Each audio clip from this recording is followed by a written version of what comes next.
Я отлично понимаю тех, кто не любит куриную печень. А как можно любить нечто сухое, горькое, вязнущее во рту? Да лучше за гамбургером сходить. Понятно, почему к куриной печени никто не подходит ни на рынке, ни в супермаркете. С ней надо возиться. То промой, то в желчные протоки вырежи, то лук обжаривай. Кто говорит на гусином жире, кто говорит на утином. Ну ладно, на растительном масле. Да еще стой над сотейником. То и дело помешивай лук, чтобы стал мягким, но не пригорел. Куркумой лук надо присыпать. Мол, чтобы паштет не прокис из-за огромного количества лука. Поэтому, конечно, если доктор прописал, то проще купить баночку консервированного паштета в супермаркете. Там она наверняка полезнее, чем та, которую мы готовим сейчас. Ну ладно, морковь допустим, а 80 мл растительного масла на 800 грамм печени. И это же еще не все. Погляди-ка, сливочное масло режут кубиками, чтобы оно согрелось. И куда это годится? И бабушка говорила, и везде говорят, что печень надо прожаривать как следует, до тех пор, пока не захрустит. А в этой программе печень выкладывают поверх лука и моркови. И говорят, обжаривать только до тех пор, пока печень побелеет и потеряет свою пластичность. Ну кто же печень солит сразу? Да она же так всю сочность потеряет. И неужели мало одной чайной ложки соли?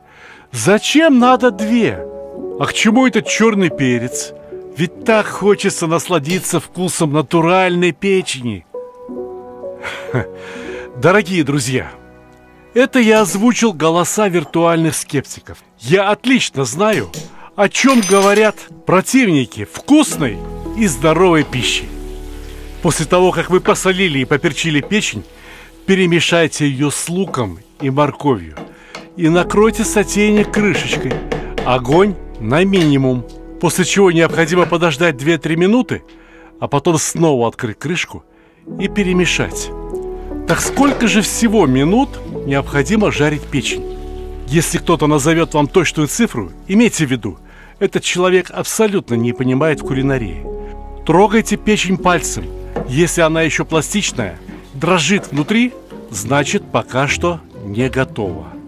Вот теперь, когда печень приподнимаешь за один край, а она не сгибается, наступил момент, когда не просто необходимо выключить огонь, но и печень переложить из горячего сотейника, где она еще продолжила бы готовиться, в холодную посуду.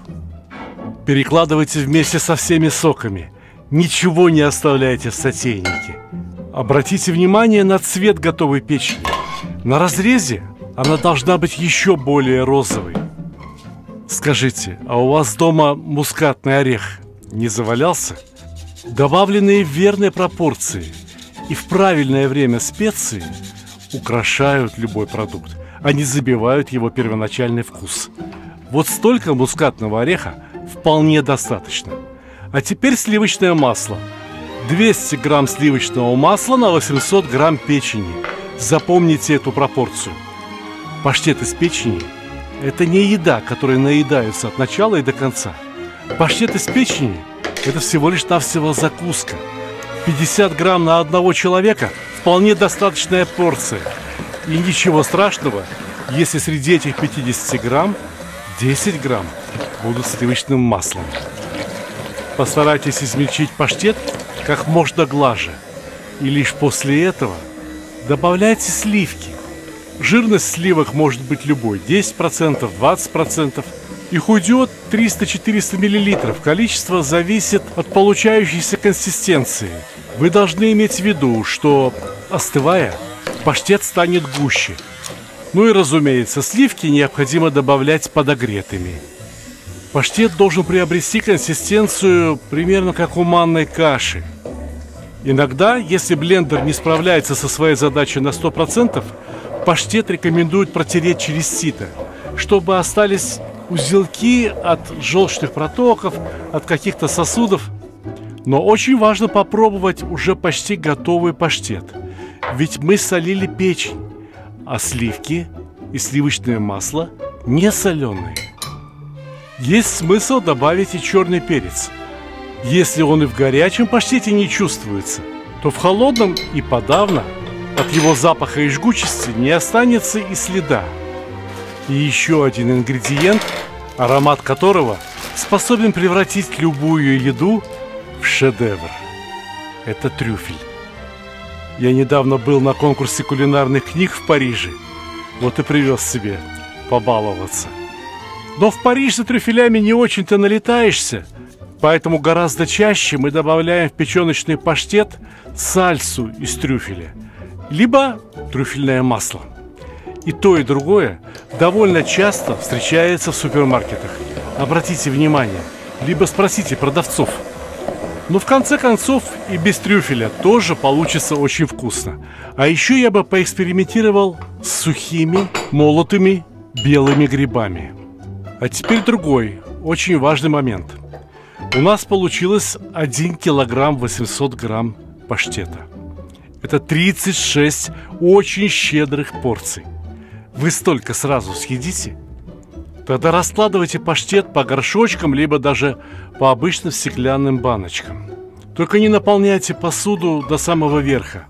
Оставьте примерно полсантиметра, чтобы покрыть поверхность паштета разогретым топленым маслом.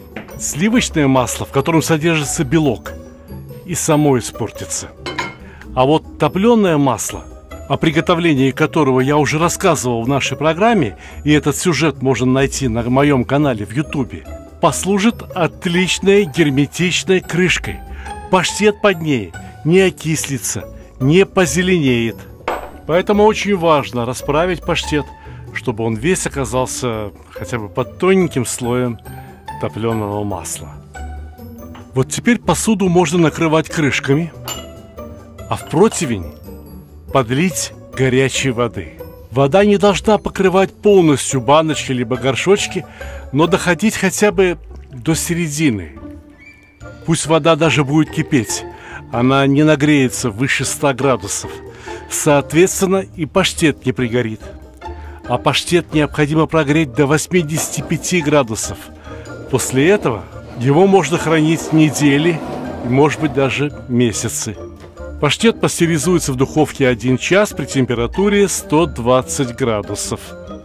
А это коржи от Наполеона. Недавно показывал рецепт. Можно найти на моем канале в Ютубе. Все точно так же, только вместо сладкого крема промазываем каждый корж еще горячим паштетом. Слои паштета можно устраивать потолще. Не жалеть, не думать о том, что получится слишком жирно. Получится в самый раз. Получится отменный закусочный торт «Наполеон». Этот рецепт я придумал еще в 2009 году, а показываю его по телевидению впервые. Один из слоев паштета можно было бы промазать, к примеру, брусничным вареньем. Но у меня нет брусничного варенья, и я использую обычный кетчуп. Кисленькая прослойка очень желательна, но это еще не все. Это стандартный крем для торта «Наполеон», только количество сахара уменьшено в половину, количество соли прибавлено, а кроме этого добавлен перемолотый в блендере базилик.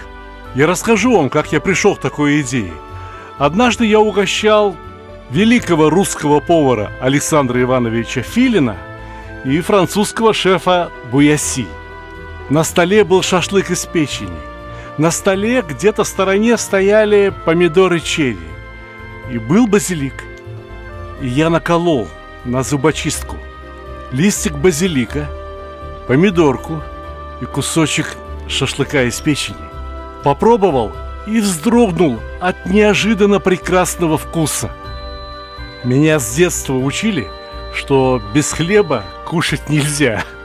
И вот я решил, что хрустящие коржи от торта «Наполеон» – это самый лучший хлеб для печеночного паштета, крема, помидоров черри и листиков базилика.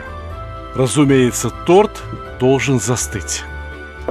Вот теперь его можно украшать.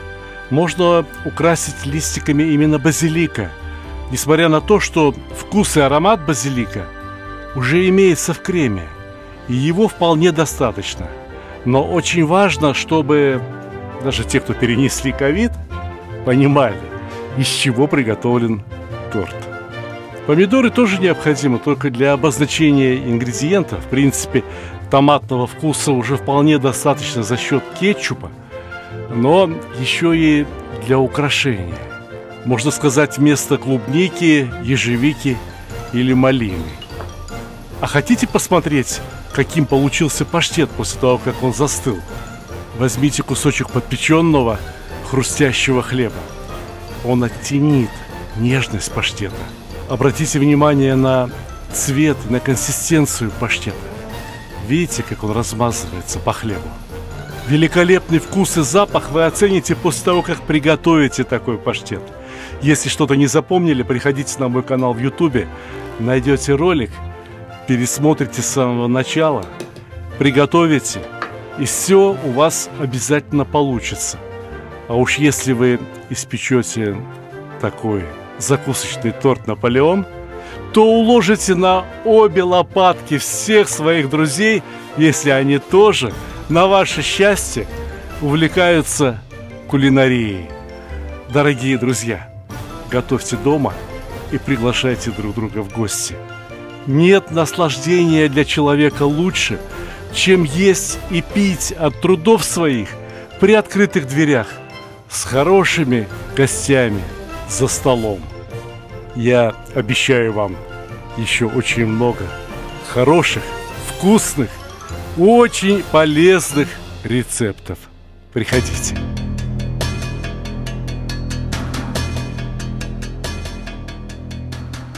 Дорогие друзья, попробуйте угадать, где я нахожусь сейчас. Я нахожусь в одном из самых замечательных городов планеты Земля. Город, который называется Баку. Да, это древний, великий город. Великий город, который остается вечно молодым. Потому что здесь всегда строится что-то новое. И от этого он становится еще прекраснее. Но еще прекраснее люди, которые живут в Баку и которые живут в Азербайджане. Азербайджан в очередной раз приглашает гостей. Весной 2022 года в Азербайджане будет проводиться замечательный кулинарный фестиваль. А кулинарные блогеры, достигшие определенных успехов, имеют возможность попасть на этот фестиваль в качестве самых почетных гостей. Итак, я объявляю второй конкурс азербайджанской кухни среди блогеров Ютуба. Каковы условия этого конкурса? Очень простые, очень легкие. Вы у себя дома снимаете, как вы готовите блюда азербайджанской кухни. Выкладываете их на YouTube. Пишите, что это видео для конкурса азербайджанской кухни на канале Сталика Ханкишиева. Присылаете мне ссылку, а я просматриваю ваши работы в прямом эфире и даю оценки. В результате мы отбираем несколько победителей, которые полетят вместе со мной в 2022 году в качестве почетных, дорогих гостей в город Баку.